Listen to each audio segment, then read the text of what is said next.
तो hello friends, welcome to my new video. तो आज इस वीडियो में हम डिस्कस करने वाले हैं बॉयलर सर्किट क्या होती है। तो आइए शुरू करते हैं।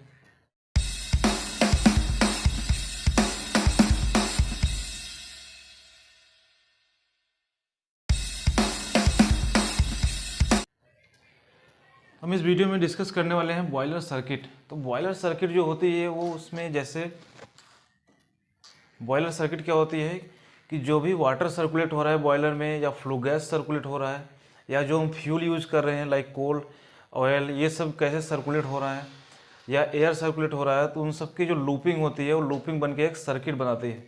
तो उसी सर्किट की हम बात करने वाले हैं इस वीडियो में। जो मेनली 3 सर्किट होती है या पाथ भी बोल सकते हैं किस वे से जा रहा है। तो बॉयलर सर्किट में मेनली 3 सर्किट होती है। सबसे पहला होता है वाटर पाथ या वाटर सर्किट। मीन्स वाटर कहाँ से किस पंप से जा रहा है बॉयलर में, कैसे सर्कुलेट होकर वाटर सिस्टम में कैसे कन्वर्ट हो रहा है, तो उसको पूरी डिटेल से समझने वाले हैं वाटर पाथ या वाटर सर्किट। इसके बाद जो दूसरा होता है फ्लू गैस पाथ या फ्लू गैस सर्किट। मीन्स जो फर्नेस में जो कंबशन चैम्बर से जो भी कंबशन होने के बाद जो फ्लू गैस बच रही हैं वो किस फैन के थ्रू बाहर जा रही हैं एटमॉस्फेयर में, वो कैसे सर्कुलेट हो रहा है, उस सब की डिटेलिंग से समझने वाले हैं फ्लू गैस पाथ या फ्लू गैस सर्किट। इसके बाद है एयर पाथ या एयर सर्किट। कंबशन के लिए जो भी एयर रिक्वायरमेंट है उसका कैसे पाथ या सर्किट डिसाइड हुआ है, उसके लिए उसमें हम समझने वाले हैं एयर पाथ या एयर सर्किट। आइए एक एक करके डिटेल से समझते हैं। तो हम इस वीडियो में डिस्कस करने वाले हैं वाटर सर्किट क्या होती है या वाटर पाथ। जो भी बॉयलर में वाटर सर्कुलेट हो रहा है किस पाथ से होके जा रहा है, किस पंप के थ्रू जा रहा है, तो उसको हम डिस्कस करने वाले हैं कि वाटर का सोर्स। सबसे पहले जो देखते हैं वाटर का सोर्स कहाँ आते हैं, सोर्स ऑफ वाटर। तो सोर्स ऑफ वाटर जो होता है कहीं पे रिवर होता है, नदी होता है या कहीं पे पॉन्ड होता है, तो वहाँ से हम वो वाटर को लेते हैं पंप के थ्रू। मान लीजिए रिवर से ले रहे हैं तो पंप के थ्रू उसको रिजर्वायर में रखते हैं। रिजर्वायर क्या होता है कि स्टोरेज टैंक होता है। स्टोरेज टैंक में उस वाटर को फिल किया जाता है। इसके बाद रिजर्वायर के बाद वो वाटर जाता है प्योर होने के लिए डीएम प्लांट में। डीएम प्लांट का मतलब ये होता है कि डीमिनरलाइज प्लांट। इसका मतलब ये हुआ कि जो भी वाटर में इम्प्योरिटीज़ हैं, जो भी मिनरल्स हैं, उसको रिमूव किया जाता है। क्योंकि जो रिवर का वाटर होता है उसमें बहुत सारे सैंड होते हैं, ग्रेवल्स होते हैं, इम्प्योरिटीज़ होती हैं, मिनरल्स होते हैं। तो वो क्या करते हैं बॉयलर के ट्यूब्स को हार्म कर सकते हैं या हार्मफुल हो सकता है ट्यूब के लिए। तो इसके लिए वाटर को प्योर किया जाता है, जो भी मिनरल्स हैं उसको रिमूव किया जाता है डीमिनरलाइज प्लांट में। तो डीमिनरलाइज प्लांट के बाद ये वाटर जाता है डीएम स्टोरेज टैंक में। मीन्स डीमिनरलाइज स्टोरेज टैंक में वो वाटर फिल होता है, वाटर को इकट्ठा किया जाता है। इसके बाद वो डीएमटीपी लगाया जाता है पंप, जो कि है डीमिनरलाइज ट्रांसफ़र पंप। इस पंप के थ्रू इस वाटर को डीरेटर में भेजा जाता है। तो बॉयलर में जो डीरेटर लगाया जाता है वो इसका काम ये होता है कि जो भी ऑक्सीजन होता है, जो भी गैसेस होती हैं, डिजॉल्व्ड गैसेस होती हैं, उसको रिमूव करना। अगर ऑक्सीजन बॉयलर ट्यूब में जाएगा तो वो कोरोजन के चांसेस बढ़ा सकता है। इसके लिए डीरेटर में जो होता है ऑक्सीजन या डिजॉल्व्ड गैसेस को रिमूव किया जाता है। तो डीरेटर में भी इस एक स्टोरेज टैंक होता है, डीरेटर के स्टोरेज टैंक में ये फिल हो जाता है वाटर।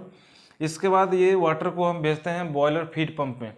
तो बॉयलर फीड पंप जो होता है ये पंप के थ्रू ये जो भी वाटर होता है फीड वाटर वो बॉयलर में भेजा जाता है। तो बॉयलर फीड पंप क्या होता है डीरेटर के नीचे लगाया जाता है। इसके बाद बॉयलर फीड पंप के बाद ये वाटर जाता है फीड कंट्रोल स्टेशन में। तो फीड कंट्रोल स्टेशन उसको बोलते हैं जहाँ पे कंट्रोल वाल्व लगे हों, या कहीं कहीं 100% कंट्रोल वाल्व, 30% कंट्रोल वाल्व या मैनुअल वाल्व लगे होते हैं, तो उसको फीड कंट्रोल स्टेशन बोलते हैं। और फीड कंट्रोल स्टेशन के बाद एनआरवी लगाया जाता है, जो कि है नॉन रिटर्न वाल्व। एनआरवी इसलिए लगाया जाता है ताकि जो बॉयलर से बैक प्रेशर आए उसको कंपनसेट कर सके, कंट्रोल कर सके, ताकि कंट्रोल वाल्व हमारा हार्मफुल या डैमेज ना हो। तो इसके लिए फीड कंट्रोल स्टेशन के बाद ये एनआरवी लगाया जाता है। फीड कंट्रोल स्टेशन वो उसका बोला जाता है जहाँ पे कंट्रोल वाल्व्स लगाए जाते हैं। तो फीड कंट्रोल स्टेशन के बाद वो वाटर जाता है इकोनोमाइजर में। इकोनोमाइजर क्या करता है, इकोनोमाइजर एक हीट एक्सचेंजर होता है जो कि फ्लू गैस के हीट को एब्जॉर्ब करता है और वाटर के टेम्परेचर को राइज करता है, जिससे बॉयलर की इफिशियंसी बढ़ती है। तो इकोनोमाइजर कैसे वर्क करता है, इसका जो वाटर वेलोसिटी होता है, वाटर की वेलोसिटी कितनी होती है, इकोनोमाइजर की मटेरियल जो होते हैं, वो ट्यूब जो मटेरियल होते हैं वो कौन से मटेरियल का बना होता है, इन सब के बारे में हम एक नेक्स्ट वीडियो बनाएंगे जिसमें आपको पूरी डिटेल से समझाएंगे। तो इकोनोमाइजर जो होता है कि हीट एक्सचेंजर होता है जो वेस्ट ऑफ हीट एनर्जी को एब्जॉर्ब करता है और वाटर के टेम्परेचर को राइज कराता है। तो उससे क्या है, बॉयलर की इफिशियंसी बढ़ जाती है। इकोनोमाइजर के बाद जो फीड वाटर है वो जाता है स्टीम ड्रम में। तो स्टीम ड्रम जो होता है वो 2 पार्ट में, तो स्टीम ड्रम जो होता है उसमें हाफ पार्ट में वाटर रहता है और हाफ पार्ट में वेपर रहता है। तो वाटर की जो डेंसिटी होती है वो ज़्यादा होती है, तो वाटर क्या है, डेंसिटी ज़्यादा होने के कारण निचले पोर्शन में रहता है। इसके बाद जो वेपर होता है उसकी डेंसिटी कम होती है, तो वो टॉप में रहता है, स्टीम ड्रम के टॉप में। तो स्टीम ड्रम जो होता है 2 पोर्शन में डिवाइड हो जाता है, एक वाटर में एक वेपर में। इसके बाद जो वाटर होता है फीड वाटर वो डाउन कमर में जाता है। डाउन कमर जो होता है वो फर्नेस के बाहर लगाया जाता है, 2 लाइन बनी होती हैं, 2 ट्यूब्स निकले होते हैं। इस डाउन कमर से वहाँ पे कोई पंप नहीं होता है, नेचुरल सर्कुलेशन होता है वहाँ पे बाई ग्रेविटी। तो ग्रेविटी के थ्रू डाउन कमर से जो फीड वाटर है वो आता है बॉयलर के बॉटम रिंग हेडर में। बॉटम रिंग हेडर मतलब क्या होता है कि जो भी फर्नेस होंगे उसके चारों तरफ हेडर दिया रहता है, तो उसको बोलते हैं बॉटम रिंग हेडर। तो बॉटम रिंग हेडर में वाटर आते ही उसके बाद वो जाता है वाटर वाल में या इवेपोरेटर में। तो वाटर वाल जो होते हैं फर्नेस के चारों तरफ वर्टिकल डायरेक्शन में वाटर वाल लगाए जाते हैं, या उसको इवेपोरेटर भी बोलते हैं, जहाँ पे वाटर इवेपोरेट होता है या वेपर में कन्वर्ट होने लगता है। तो जो भी फर्नेस में हीट होगा या कंबशन होगा तो उससे क्या है, वाटर जो है स्टीम में कन्वर्ट होना चालू हो जाएगा। तो जो स्टीम की जो डेंसिटी होती है वो हमेशा कम होती है, तो स्टीम जो होता है हमेशा ऊपर की तरफ मूव करना चालू कर देगा।